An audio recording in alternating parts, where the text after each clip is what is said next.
آج ہم تمام دوست جمعے کی اس نشست سے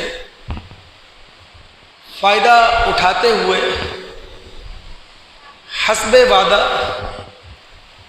اسلامی ریاست میں اقلیتوں کے جو آئینی اور دستوری حقوق ہیں ان کو جاننے اور سمجھنے کی کوشش کریں گے۔ لغت میں اقلیت کا مقابلہ ہے اکثریت سے، یعنی یہ تقابل ہے۔ جو چیز تعداد میں زیادہ ہو اسے کہتے ہیں اکثریت، اور اس کے مقابلے میں جو چیز تعداد میں کم ہو اسے کہتے ہیں اقلیت۔ اسلامی اصطلاح میں اقلیت سے مراد وہ مذہبی فرقہ ہے، وہ مذہبی گروہ ہے جو کسی اسلامی ریاست میں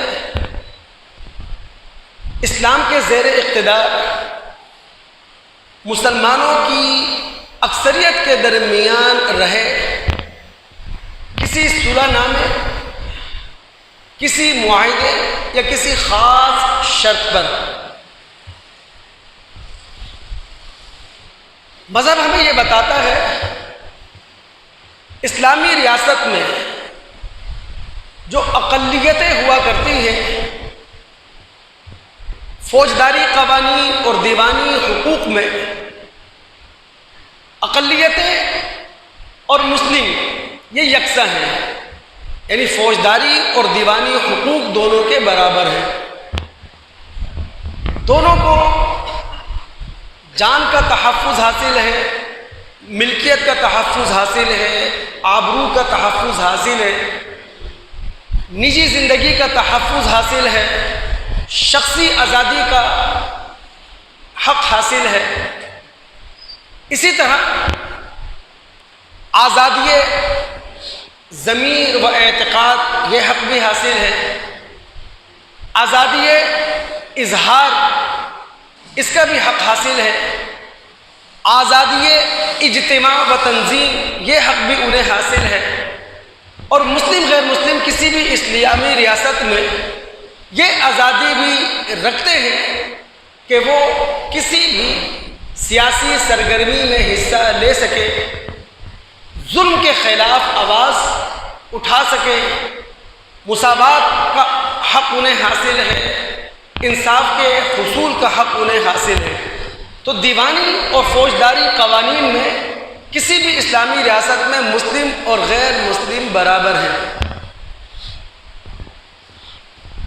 اسلامی ریاست میں اقلیتوں کو جو خاص حقوق حاصل ہوتے ہیں انہیں عام طور پر پرسنل لا کہا جاتا ہے، یعنی وہ اپنے مذہبی عقائد اور اپنی مذہبی تعلیمات کی روشنی میں نکاح کرتے ہیں، طلاق دیا کرتے ہیں، وراثت کی تقسیم ہوا کرتی ہے، کھانے پینے کے معاملات ان کے اپنے مذہبی عقائد کے تحت ہوا کرتے ہیں، پہننے اوڑھنے کے معاملات ان کے اپنے مذہبی معاملات کے تحت ہوتے ہیں، اور اس میں وہ آزاد ہوا کرتے ہیں۔ اسی طرح کسی بھی اسلامی ریاست میں جو اقلیتیں ہوتی ہیں وہ اپنی مخصوص آبادیوں میں، اپنے مخصوص علاقوں میں معبد خانے بنانے میں بھی آزاد ہیں، معبد خانوں کو آباد کرنے میں بھی آزاد ہیں، اپنی عبادت کا پرچار کرنے میں بھی وہ آزاد ہیں، اپنی خوشی اور غمی کا اظہار کرنے میں وہ آزاد ہوا کرتے ہیں۔ ممکن ہے کہ آپ کے مذہب میں کوئی چیز حرام ہو، ان کے ہیں حلال ہو، لیکن یہ ساری مذہبی آزادیاں انہیں حاصل ہوا کرتی ہیں۔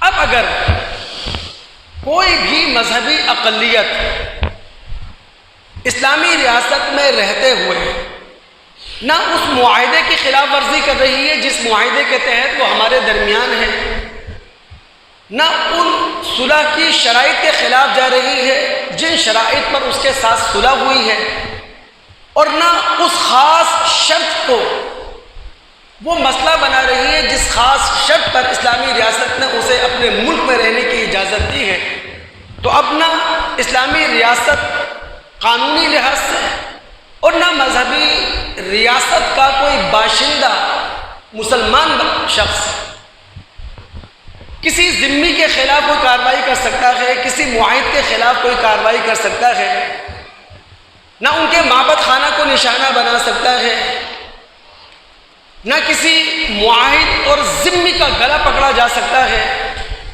یہ وہ ساری آزادیاں ہیں جو مذہب اسلام نے اپنے اندر رہتی ہوئی مذہب اقلیتوں کو دے رکھی ہیں۔ نبی علیہ الصلوۃ والسلام کی وہ روایت ہمیشہ ہمارے سامنے رہنا چاہیے۔ ابو داؤد کتاب الجہاد کی روایت ہے، آپ نے فرمایا من ظلم معاہدا، کہ جو شخص کسی معاہد پر ظلم کرے، یعنی جو ایک عہد استوار کر کے، ایک معاہدہ کر کے ہمارے درمیان ہمارے ساتھ رہ رہا ہے، جس نے کسی معاہد کے ساتھ ظلم کیا، او استنقصہ حقا، یا پھر اس کا حق دبا لیا یا اس کا حق کم کر دیا، او کلفہ، یا اس پر ذمہ داری کا ایک ایسا بار ڈال دیا جو اس کی طاقت سے باہر ہے، یا جس مسلمان نے کسی معاہد اور کسی ذمہ کا کوئی حق دبا لیا جو حق اسے دبانا نہیں چاہیے تھا، کوئی چیز ایسی لے لی جس کے لینے پر معاہد راضی نہیں تھا، تو ہمارے نبی علیہ الصلوۃ والسلام فرماتے ہیں فَأَنَا حَجِيجُهُ يَوْمَ الْقِيَامَةِ، کل قیامت کا دن ہوگا، اس معاہد کی طرف سے مستغیث بن کر میں کھڑا ہوں گا، اس معاہد کا مقدمہ میں خود لڑوں گا۔ اور طبرانی کے اندر ایک روایت ہے جس کے الفاظ جھنجھوڑ دینے والے ہیں۔ یوسف قرضاوی صاحب کی ایک کتاب ہے اسلام میں حلال و حرام، وہاں یہ روایت پڑھنے کا مجھے موقع ملا سنن طبرانی کے حوالے سے کہ نبی علیہ الصلوۃ والسلام نے فرمایا من آذا ذمیا فقد آذانی، جس نے کسی ذمی کو ایذا پہنچائی اس نے مجھے ایذا پہنچائی، ومن آذانی فقد آذى اللہ، اور جس نے مجھے ایذا پہنچائی اس نے اللہ تعالیٰ کو ایذا پہنچائی ہے۔ تو لہٰذا وہ تمام اقلیتیں جو صلح کی شرائط کے مطابق ہمارے درمیان رہ رہی ہیں، وہ تمام مذہبی اقلیتیں جو کسی معاہدے کے تحت ہمارے ساتھ رہ رہی ہیں اور آئین کو اپنے ہاتھ میں نہیں لے رہی، دستور کو اپنے ہاتھ میں نہیں لے رہی، ہمیں انہیں اسی طرح کا امن دینا چاہیے جس طرح امن دینے کا تقاضا ہمارا خالق اور ہمارا مالک کیا کرتا ہے۔ اور اگر کوئی معاہد ایسا ہے، اگر کسی مذہبی اقلیت کا کوئی شخص ایسا ہے جس نے قانون اپنے ہاتھ میں لیا ہے، تو کسی بھی مسلمان کو یہ حق حاصل نہیں ہے کہ وہ خود عدالت بنے گا، وہ خود جج بنے گا اور وہ خود جلاد بن کر فیصلہ کرے گا۔ اللہ اور اس کے رسول نے اس بات کی اجازت، اس بات کی پرمیشن، اس بات کا لائسنس کسی کے ہاتھ میں نہیں دے رکھا ہے۔ بات کو آگے بڑھاتے ہوئے یہاں ایک بنیادی بات اپنے تمام دوستوں کو میں سمجھاتا چلوں۔ آسمانی اور الہامی مذہب غیر مسلم کا دشمن نہیں ہوا کرتا۔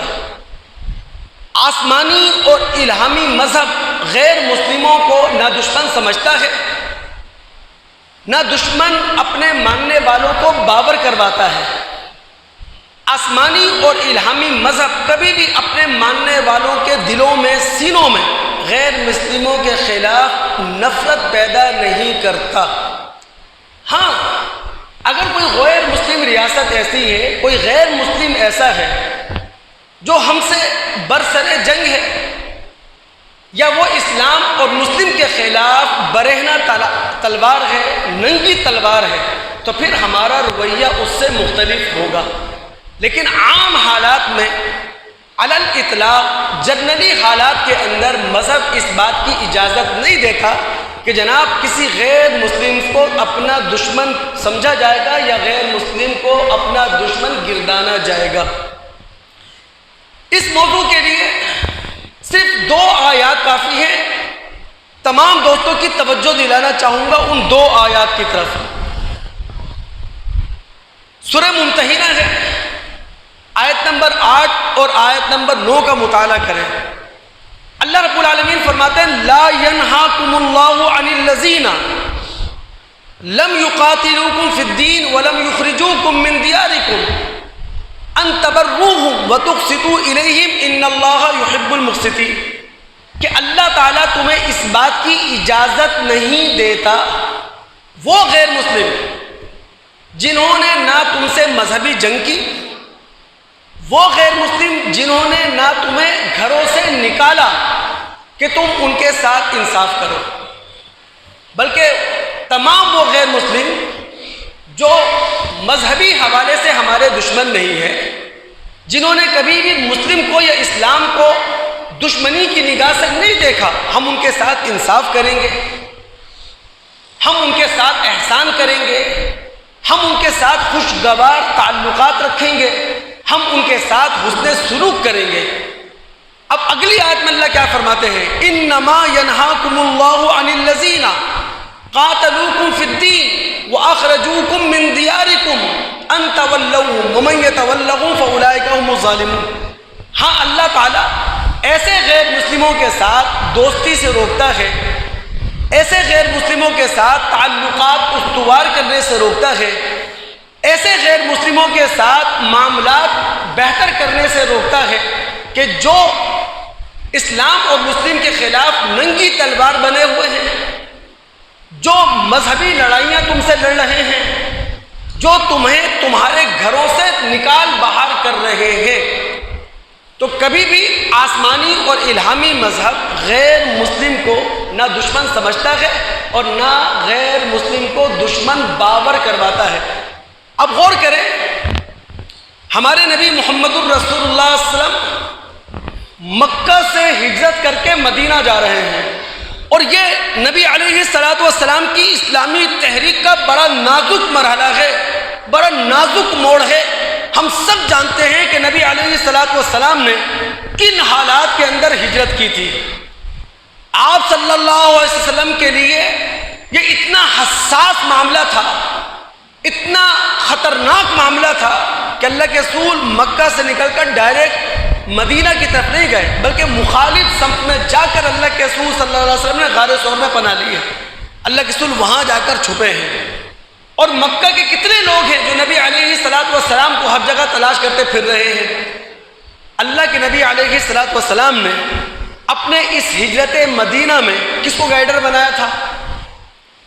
کس کو اپنا رہنما بنایا تھا؟ ایک مشرک تھا، عبداللہ بن اریقط اس کا نام ہے۔ ہم سب جانتے ہیں کہ نبی علیہ الصلوۃ والسلام نے ایک مشرکہ عورت کے مشکیزے سے پانی لے کر وضو کیا ہے۔ ہم سب جانتے ہیں کہ نبی علیہ الصلوۃ والسلام کے پاس یہودی، عیسائی اور مشرکین وقتاً فوقتاً وفود کی شکل میں آتے رہے ہیں، اللہ کے رسول نے ان کا استقبال بھی کیا ہے۔ نبی علیہ الصلوۃ والسلام نے ان سے گلے بھی ملے ہیں، اللہ کے رسول ان کے ساتھ بیٹھے بھی ہیں، نبی علیہ الصلوۃ والسلام نے ان سے باہمی تبادلہ خیال بھی کیا ہے، اور ہم سب جانتے ہیں کہ نبی علیہ الصلوۃ والسلام یہود کے دسترخوان پر بیٹھے ہیں اور آپ نے یہودیوں کے ساتھ کھانا بھی کھایا ہے۔ تو مذہب اسلام کبھی بھی غیر مسلم کو دشمن کی نگاہ سے نہیں دیکھتا۔ یہ بات ہم دوستوں کو اچھے طریقے سے ہضم ہونا چاہیے، اور اچھے طریقے سے ہمیں یہ بات یاد کر لینا چاہیے کہ کوئی بھی غیر مسلم وہ مذہب کی نگاہ میں دشمن نہیں ہے۔ اس بات کو سمجھ لینے کے بعد ہم آگے بڑھتے ہیں۔ اب ظاہر ہے 76 سال ہو گئے ہیں، پاکستان میں وقتاً فوقتاً ایسے واقعات پیش آئے ہیں جہاں مذہبی اقلیتوں کو نشانہ بنایا گیا ہے، جہاں گرجا گھروں کو جلایا گیا ہے، جہاں غیر مسلموں کے گھروں کو خاکستر کیا گیا ہے، چاہے وہ یوحنا آباد کا واقعہ ہو، شانتی نگر کا واقعہ ہو، یا ابھی فیصل آباد کی تحصیل جڑا والا میں پیش آنے والا واقعہ اور حادثہ ہو۔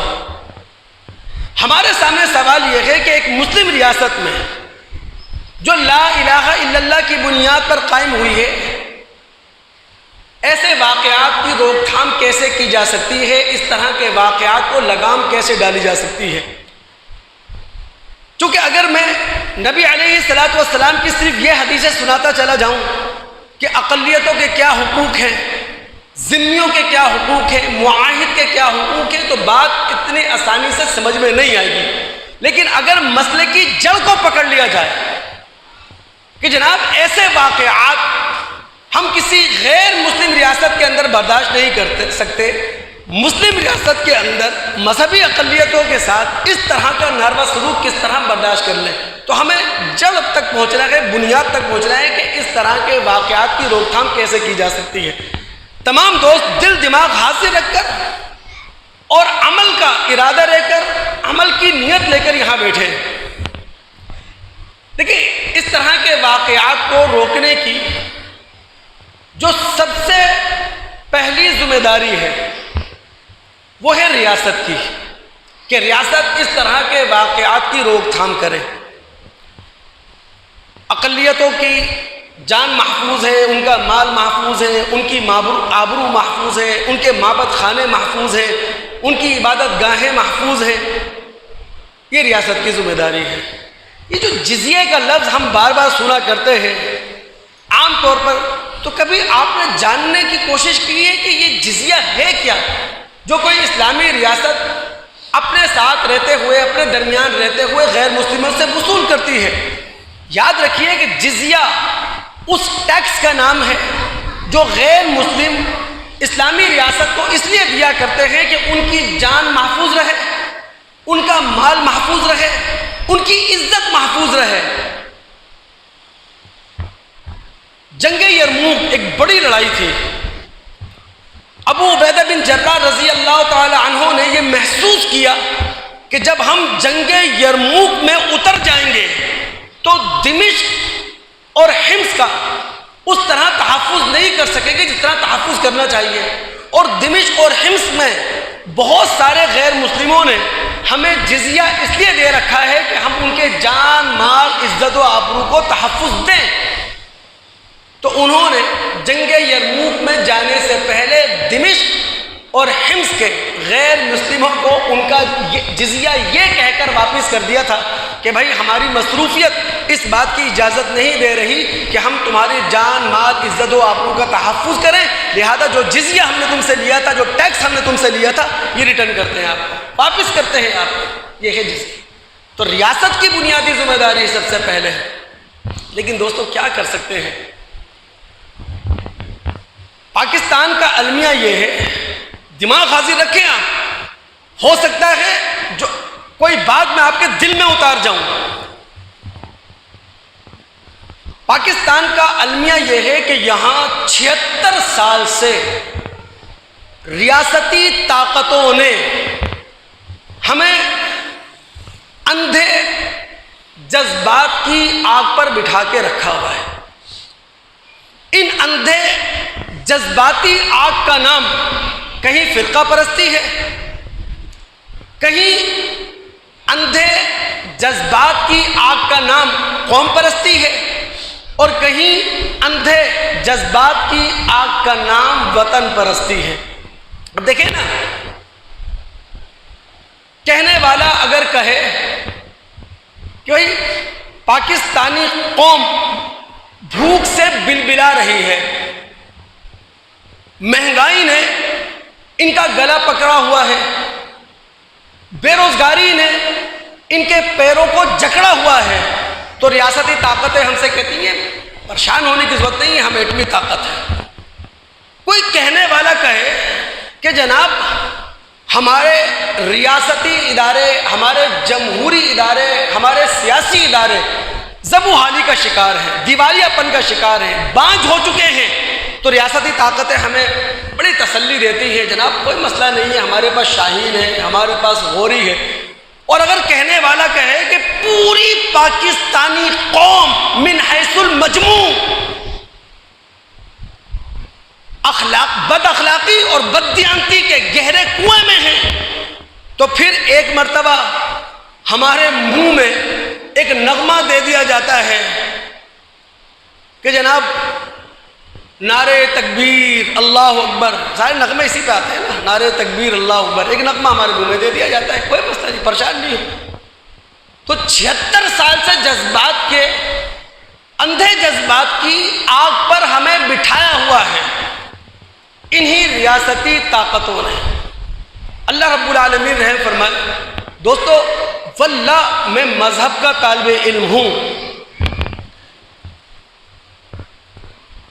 اگر ہم 76 سال سے آگ پر بیٹھے ہوئے ہیں، ہمیں طفل تسلیاں دی جا رہی ہیں اور ہم اس آگ کی آنچ سے اپنے آپ کو اتارنے پر آمادہ نہیں ہیں، یہ خدا تعالیٰ کا عذاب ہے ہم پر، اور اس عذاب کی گرفت میں ہیں ہم، اور یہ عذاب اللہ تعالیٰ کا، اللہ تعالیٰ نے ہم پہ مسلط نہیں کیا، خود ہم نے اپنی جانوں پر مسلط کیا ہے۔ سورہ انعام مکہ کے دور آخر میں نازل ہونے والی صورتوں میں سے ہے، اور کئی مرتبہ میں حوالہ دے چکا ہوں، مکہ کے دور آخر میں نازل ہونے والی صورتوں کا مطلب یہ ہے کہ محمد الرسول اللہ صلی اللہ علیہ وسلم اپنے دونوں بازو جو مکہ کے اندر آپ کو سپورٹ فراہم کرتے تھے، ابو طالب کی شکل میں، ختیجہ کی شکل میں دنیا سے رخصت ہو گئے ہیں۔ اب نبی علیہ الصلوۃ والسلام کو مکہ کے بیابانوں میں کوئی سہارا دینے والا نہیں تھا۔ ان حالات میں جو صورتیں نازل ہوئی ہیں وہ مکہ کے دور آخر میں نازل ہوئی ہیں۔ سورہ انعام کی آیت نمبر 65 رب العالمین فرماتے ہیں ہم اس بات پر قدرت رکھتے ہیں آسمان تم پر گرا دے، یہ خدا کا عذاب ہوگا۔ ہم اس بات کی قدرت رکھتے ہیں زمین پھاڑیں، یہاں سے اپنا عذاب نکال دیں۔ پھر اللہ فرماتے ہیں عذاب کی ایک تیسری صورت ہے جس پر ہم پوری قدرت رکھتے ہیں، او یلبسکم شیعا ویذیق بعضکم بأس بعض، کہ رب العالمین تمہیں ایک دوسرے سے جدا کر دے اور پھر تمہیں باہم دست و گریباں کر دے۔ یہ 76 سال سے ہو رہا ہمارے ساتھ، ہم سمجھ ہی نہیں سکے۔ الہی اسکیم کو ہم نے نہیں سمجھا، خدائی اسکیم کو ہم نے سمجھنے کی کوشش نہیں کی، یہ خدا کا عذاب ہے جس کا ہم سامنا کر رہے ہیں۔ اور اگر ہم نہیں سمجھیں گے کہ یہ فرقہ پرستی، یہ قوم پرستی، یہ اندھی وطن پرستی، یہ خدا کا عذاب ہے، تب تک ان دلدروں سے باہر نہیں آئیں گے۔ ان حقیقتوں کو جاننا ہے، ان حقیقتوں کو سمجھنا ہے۔ تو سب سے بڑی ذمہ داری وہ ریاست کی ہے۔ ایک مثال آپ کے سامنے رکھوں دوست، کاش کہ یہ بات میں آپ کو سمجھا سکوں۔ یہ مسجد ہے نا، یہ اللہ تعالیٰ گھر ہے، 5 مرتبہ یہاں سے آواز گونجتی ہے حی علی الصلاح حی علی الفلاح۔ اپنے دل پر ہاتھ رکھ کے بتائیں کتنے لوگ ہیں جو مسجد میں آتے ہیں؟ 5 مرتبہ آواز گونجتی ہے، پہلے 4 مرتبہ کلمہ ہے اللہ اکبر اللہ اکبر اللہ اکبر، اس کے بعد کہا جاتا ہے حی علی الصلاح حی علی الفلاح۔ کتنے لوگ آتے ہیں؟ اچھا 11 مہینے اور پھر رمضان کا مہینہ، تقابل کر کے دیکھ لیں آپ۔ لیکن دوست یہی مسجدیں ہوتی ہیں، انہی مسجدوں سے جذباتی نعرہ لگتا ہے، انہی مسجدوں سے جذباتی تقریر ہوتی ہے۔ جڑاں میں کیا ہوا؟ مسجدوں کے لاؤڈ سپیکر کھلے، جذباتی لوگوں کے ہاتھوں میں آئے، وہاں لوگوں کی غیرت کو ابھارا گیا کہ جناب ایک عیسائی نے تمہارے مقدس کتاب قرآن کا مذاق اڑایا، اس کی توہین کی، سارا جڑا والا اٹھ گیا۔ 19 گرجا گھر نظر آتش کیے، 80 گھر جلائے، لوگوں نے اپنی جانیں بچائی کھیتوں میں جا کر۔ کس ملک میں؟ اسلامی ملک میں۔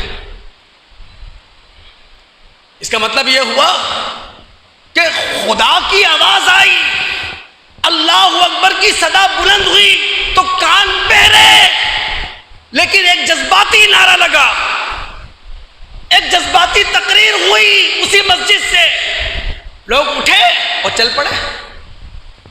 تو خدا کی آواز میں اتنا دم نہیں تھا، نعوذ باللہ من ذالک. جذباتی نعرے میں دم تھا، جذباتی تقریر میں دم تھا. یہ ہے 76 سالہ نفسیات جو ریاستی اداروں نے ہماری بنائی ہے. اس کو دور کریں، اس پر کام کرنے کی ضرورت ہے. اور ریاستی اداروں کے بعد سب سے بڑی ذمہ داری ہے دوست اس منبر و محراب کی، جبہ و دستار کی،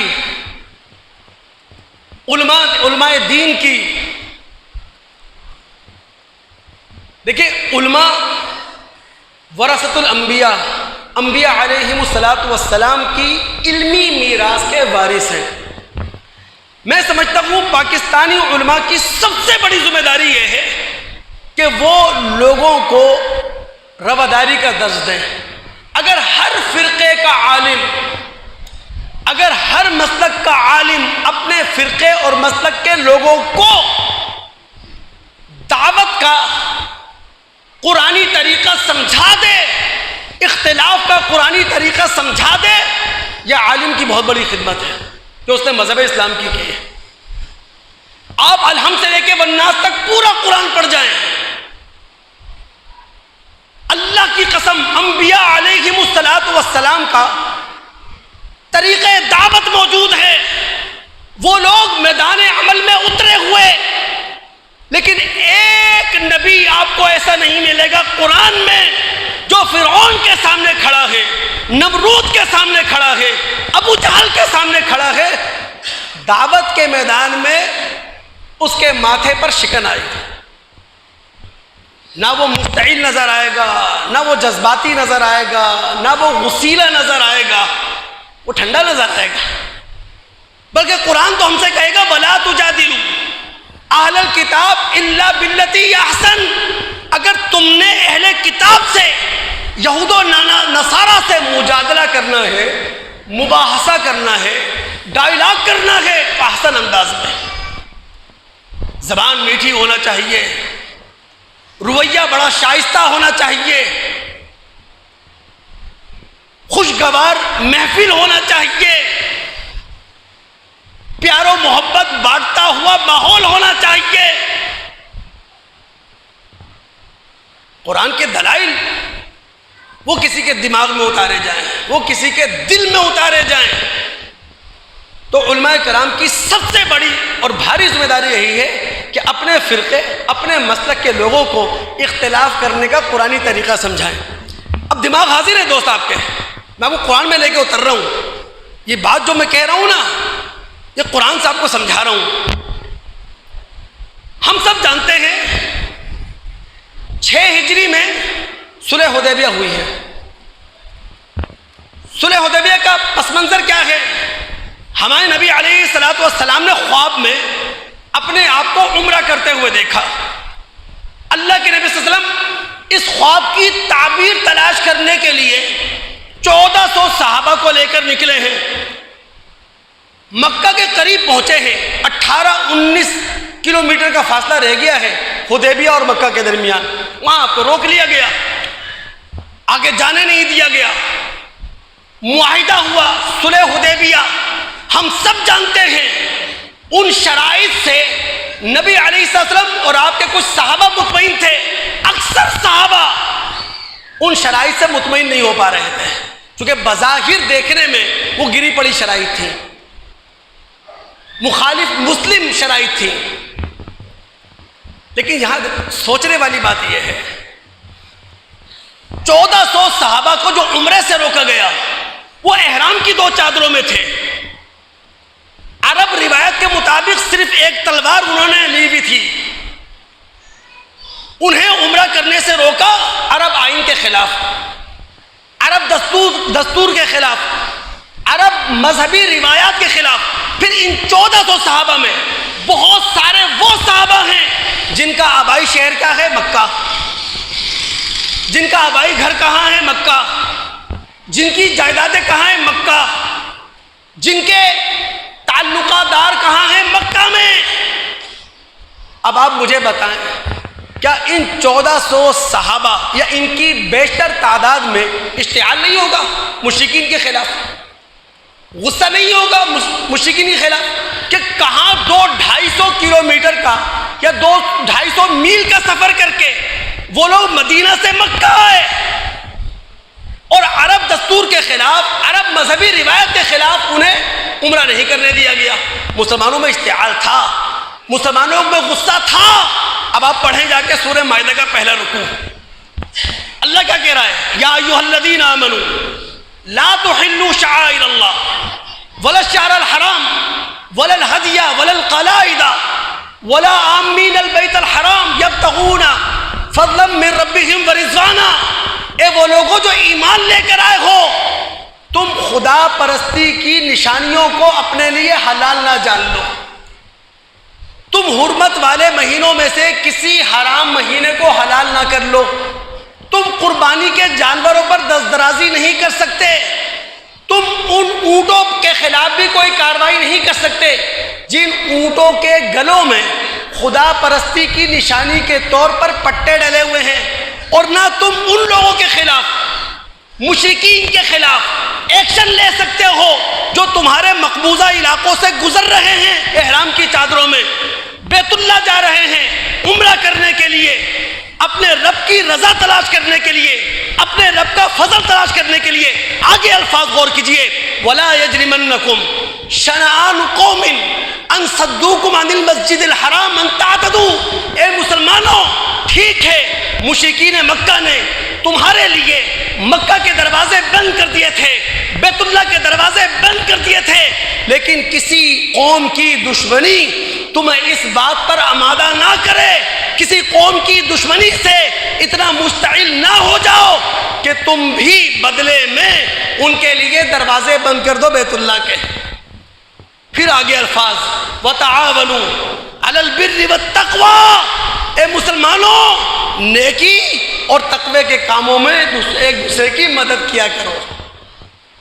کیا خدا نے تقریر کی ہے؟ کس موقع پر تقریر کی ہے؟ جب 1400 صحابہ غصے میں ہیں، جب 1400 صحابہ اشتعال میں ہیں، انہیں بیت اللہ نہیں جانے دیا گیا، انہیں عمرہ نہیں کرنے دیا گیا، مذہبی روایات کا گلا گھونٹ دیا گیا، عرب دستور کی خلاف ورزی کی گئی، وہاں اللہ تقریر کر رہا ہے، وہاں اللہ گفتگو کر رہا ہے۔ سمجھ آ رہی بات؟ تو علماء کی دوست بہت بھاری اور بڑی ذمہ داری ہے۔ خدا را 76 سال میں جو نفسیات عام لوگوں کی بن چکی ہیں، بدلے کی، انتقام کی، غصے کی، مار دھاڑ کی، خدا را اس انتقامی نفسیات کو اس منبر و محراب سے کمزور کرنے کی کوشش کی جائے، کم کرنے کی کوشش کی جائے، ختم کرنے کی کوشش کی جائے۔ آخر ہمارے رسول صلی اللہ علیہ وسلم نے ایسی تو عالم کے لیے نہیں کہہ دیا تھا، آپ نے فرمایا تھا فقیہ واحد اشد علی الشیطان من الف عابد۔ ایک بصیرت رکھتا ہوا عالم 1000 عابدوں کے مقابلے میں، شیطان کے مقابلے پر کھڑا ہو سکتا ہے۔ یعنی 1000 عابد شیطان کا مقابلہ اتنی جواں مردی سے نہیں کر سکتے، ایک صاحب بصیرت عالم شیطان کا مقابلہ تنہا کر سکتا ہے۔ آگے بڑھتے ہوئے ایک اور بات سمجھ لے دوست، دماغ آپ کے بس حاضر رہیں جو بات میں سمجھانا چاہتا ہوں۔ میں تو صرف یہ بات آپ سے گوشے گزار کر رہا ہوں، ایک اسلامی ریاست میں اقلیتوں کے حقوق ہوتے ہیں جن کا خیال رکھنا ضروری ہے، لیکن ایک مذہبی ریاست میں مسلمانوں کے حقوق بھی ہیں دوست۔ لیکن 76 سال سے چونکہ جذبات کے چولہے پر ہیں ہم لوگ، جذبات کی ہنڈیا میں ہمیں ڈالا گیا ہے، اندھے جذبات کی پٹی ہمارے آنکھوں پر باندھ دی گئی ہے، لہذا علم سے ہمارا تعلق بہت کمزور ہے، عمل سے ہمارا تعلق نہ ہونے کے برابر ہے۔ ایک بات سمجھ لیں آپ، یہ جو قتال فی سبیل اللہ ہے، یہ جو جہاد فی سبیل اللہ ہے، یہ جو ہولی وار مقدس جنگ ہے، کبھی آپ نے غور کیا ہے کہ اس کی بنیاد کیا ہے، اس کی بیس کیا ہے؟ آخر انبیاء علیہم السلام قتال فی سبیل اللہ کیوں کرتے رہے ہیں، جہاد فی سبیل اللہ کیوں کرتے رہے ہیں؟ تو یاد رکھیے اللہ تعالیٰ کے قانون دفاع کو حرکت میں لانے کے لیے یہ جہاد فی سبیل اللہ ہے۔ اور اللہ کا قانون دفاع کیا ہے کہ جب ایک بے لگام طاقت اپنی طاقت میں اندھی ہو کر لوگوں کی مذہبی آزادیاں چھیننے لگے، سلب کرنے لگے، تو اللہ تعالیٰ دوسری طاقت کو اس کے مقابلے میں کھڑا کرتا ہے تاکہ اس بے لگام طاقت سے مذہبی آزادی کا حق واپس لیا جائے۔ یاد رکھیے مذہبی آزادی کا حق یہ خدا کا دیا ہوا حق ہے، یہ پیدائشی حق ہے، یہ تخلیقی حق ہے۔ جو بچہ دنیا میں آ کر آنکھ کھولتا ہے، ماں کی گود میں ہوتا ہے، اللہ تعالیٰ پیدائشی طور پر اس بچے کو حق دے دیتے ہیں، تیری مرضی، لا اکراہ فی الدین، جس مذہب پر چاہے زندگی گزارے، جس مذہب پر چاہے تجھے موت آ جائے۔ تو اللہ تعالیٰ نے جو قتال کی اجازت دی ہے، جہاد کی اجازت دی ہے، وہ قانون دفاع کو حرکت میں لانے کے لیے، مذہبی آزادی کا حق حاصل کرنے کے لیے۔ ہم مطالعہ کرتے ہیں سورہ حج آیات 39 اور 40، اور تمام دوست جو بیٹھے ہیں وہ جانتے ہیں کہ قرآن میں جہاد کا اور قتال کا بہت سارا تذکرہ ہے، لیکن سب سے پہلے نبی علیہ السلام اور آپ کے ساتھ مومنوں کو جہاد کی جو اجازت دی گئی وہ اس آیت کے ذریعے دی گئی، اذینا للذین یقاتلون بانہم ظلموا، کہ بھئی جہاد کی، قتال کی اجازت دی جا رہی ہے ان لوگوں کو جن سے جنگ کی جا رہی ہے۔ کیوں؟ بانہم ظلموا، چونکہ وہ لوگ ظلم کی چکی میں پیسے جا رہے ہیں۔ پھر اللہ نے کہا یہ وہ لوگ ہیں جن کو جہاد کی اجازت دی جا رہی ہے، جنہیں گھر سے نکال دیا گیا، قصور کیا تھا؟ الا ان یقولوا ربنا اللہ، کہ ہمارا رب اللہ ہے۔ اب آگے اللہ نے قانون دفاع کی بات کی، ولولا دفع اللہ الناس بعضهم ببعض لہدمت صوامع وبیع وصلوات ومساجد یذکر فیہا اسم اللہ کثیرا۔ اگر اللہ تعالیٰ قانون دفاع کو حرکت میں نہ لاتا، ایک طاقت کو دوسری طاقت کے ذریعے ختم نہ کرتا، تو روئے زمین پر جو راہبوں کے خانقاہیں ہیں، عیسائیوں کے گرجے ہیں، یہودیوں کے معبد خانے ہیں، مسلمانوں کی مساجد ہیں، یہ ڈھا دی جاتی، یہ مسمار کر دی جاتی۔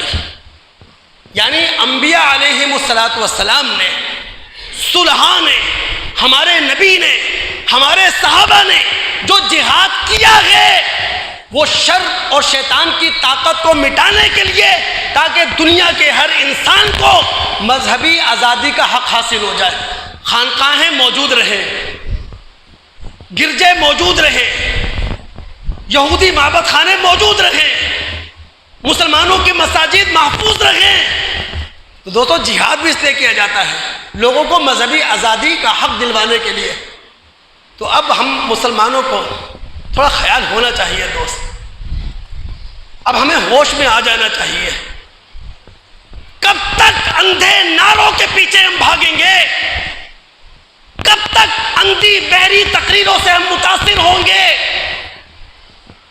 کوئی ایک نعرہ، کوئی ایک تقریر ہمیں مسلح کر دیتی ہے، ایک نعرہ، ایک تقریر ہمارے ہاتھوں میں پتھر دے دیتی ہے، ایک نعرہ، ایک تقریر ہمارے ہاتھوں کو بے لگام کر دیتی ہے۔ کب تک ایسا ہوگا دوست؟ کیا مذہب ایسا ہے؟ کیا الہامی تعلیمات ایسی ہیں؟ کیا محمد الرسول اللہ پر نازل ہونے والا 23 سالہ قرآن ایسا ہے؟ 23 سال میں قرآن نازل ہوا، وہ ایسا ہے؟ دیکھیں دنیا میں جو بھی انسان آیا ہے نا، وہ عقل عام لے کر آیا ہے، کامن سینس لے کر آیا ہے۔ یعنی یوں کہنے ہر انسان خدا کے سامنے جواب دہ اس لیے ہے کہ اللہ تعالیٰ نے پیدائشی طور پر اسے عقل عام دے رکھی تھی، کامن سینس دے رکھا تھا۔ اگر کوئی استثنائی صورت ہے کہ کوئی بچہ دنیا میں آیا ایب نارمل تھا، پاگل تھا، تو نہ وہ انسانی عدالت میں، دنیاوی عدالت میں خدا کسی کو جواب دہ ہے، اور نہ خدائی عدالت میں خدا کو جواب دہ ہے۔ تو عقل کی بنیاد پر ہم خدا کے سامنے جواب دیں نا، تو ہم میں سے جتنے لوگ بیٹھے ہیں سب کو اللہ نے عقل دی ہے، کیسے کوئی جذباتی نعرہ ہمیں جذباتی کر دیتا ہے؟ کیسے کوئی اندھی تقریر ہمیں اندھا کر دیتی ہے؟ یہ سوال ہے جو میں آپ سے کر رہا ہوں۔ کبھی 9 مئی کو یار اصل مسئلہ یہ ہے کہ پاکستان میں جو سیاسی دیوالیہ پن ہے یا معاشی دیوالیہ پن ہے، یہ چند مقتدر طاقتوں کی خواہش ہے کہ بھائی یہاں سیاست ان حالات میں رہے گی، معیشت ان حالات میں رہے گی، ڈالر 300 کو کراس کر جائے گا، پیٹرول 291 میں ہم لیں گے، اب ہمارے گھروں میں دال اور چٹنی کا مسئلہ کھڑا ہو جائے گا۔ تو یہ تو ان مقتدر طاقتوں کی خواہش ہے، لڑا اور حکومت کرو، 76 سال سے یہ ہو رہا ہے، اور وہ ہم عوام کو استعمال کرتے ہیں۔ وہ کون سا نعرہ ہے جس کے پیچھے عوام نہیں گئی؟ چاہے وہ سیاسی نعرہ ہو، مذہبی نعرہ ہو۔ کراچی کے اندر 40 سال تک لاٹھیں اٹھائی ہیں آپ نے، نہیں گئے نعرے کے پیچھے؟ تو خدا رب سمجھے، اللہ اور اس کے رسول کے صراط مستقیم پر آئیں، اللہ اور اس کے رسول کی اطاعت کا قلادہ اپنے گلوں میں ڈالیں، فہم قرآن اس کا جذبہ اپنے اندر پیدا کریں، سیکھیں قرآن سے۔ یہ جو ہم قانون ہاتھ میں لیتے ہیں، الحمد سے لے کے والناس تک پورا قرآن آپ پڑھ جائیں، اللہ کی قسم ایک آیت یا آیت میں اشارہ بھی نہیں ملے گا کہ قانون اپنے ہاتھ میں آپ لے سکتے ہیں۔ محمد صلی اللہ علیہ وسلم کی پوری سیرت، پوری تاریخ کا مطالعہ کر جائیں، ایک واقعہ نہیں ملے گا آپ کو، ایک واقعہ کہ آپ قانون اپنے ہاتھ میں لے سکتے ہیں۔ بھائی عمر بن خطاب رضی اللہ تعالیٰ عنہ سے زیادہ کوئی جہاں دیدہ اور جذباتی ہے؟ کبھی انہوں نے قانون ہاتھ میں نہیں لیا۔ بخاری کتاب التفسیر سورہ منافقون کی تفسیر میں ہوتا ہے، روایتیں آپ کو ملیں گی۔ عبداللہ بن ابی سب جانتے ہیں، مکی زندگی میں نبی علیہ السلام کا سب سے بڑا مخالف کون تھا؟ ابو جہل۔ اور مدنی زندگی میں اللہ کے رسول کا ٹاپ آف دی لسٹ مخالف کون ہے؟ عبداللہ بن ابی۔ وہ کون سا موقع ہے جب یہ رسول کے مقابلے پر نہیں آیا؟ وہ کون سا موقع ہے جب یہ اسلام کے مقابلے پر نہیں آیا؟ وہ کون سا موقع ہے جب اس نے نبی علیہ السلام کی توہین نہیں کی؟ ایک موقع پر اللہ کے رسول کی موجودگی میں انصار اور مہاجر کے درمیان قومیت کے نعرے لگ گئے، یا للانصار یا للمہاجرین۔ یہ وہ موقع تھا جب عبداللہ بن ابی نے سخت الفاظ کہے، قرآن کے الفاظ ہیں یہ، لئن رجعنا الى المدینہ لیخرجن العز منها الاذل۔ ابھی تو ہم راستے میں ہیں، سفر میں ہیں، مدینہ چلیں، پھر عزت دار لوگ ذلیلوں کو نکال دیں گے۔ ذلیل کس کو کہہ رہا تھا وہ؟ یہ سخت الفاظ، سخت جملے عبداللہ بن ابی کے منہ سے نکلے۔ عمر بن خطاب کہنے لگے، اللہ کے رسول دانی، مجھے اجازت دے۔ کون اجازت مانگ رہا ہے؟ عمر بن خطاب، دانی مجھے اجازت دے، اضرب عنق ھذا، اس منافق کی گردن اتار دوں۔ اللہ کے رسول نے کہا دا، رہنے دو، دنیا کہے گی ان محمدن یقتل اصحابہ، محمد صلی اللہ علیہ وسلم خود اپنے ساتھیوں کو مار رہے ہیں۔ قانون ہاتھ میں لینے کی اجازت نہ تھی نہ ہے، اور جو لوگ قانون اپنے ہاتھ میں لیتے ہیں اللہ کا حوالہ دے کر، رسول کا حوالہ دے کر، قرآن کا حوالہ دے کر، اللہ کی قسم خدا کی بارگاہ میں سب سے بڑے مجرم ہیں۔ اللہ تعالیٰ سے دعا ہے جو سنا ہے اللہ تعالیٰ اس پر عمل کرنے کی توفیق عطا فرمائے۔ رب العالمین ہماری دنیا بھی اچھی کرے، رب العالمین ہماری آخرت بھی اچھی کرے۔ السلام علیکم ورحمۃ اللہ وبرکاتہ۔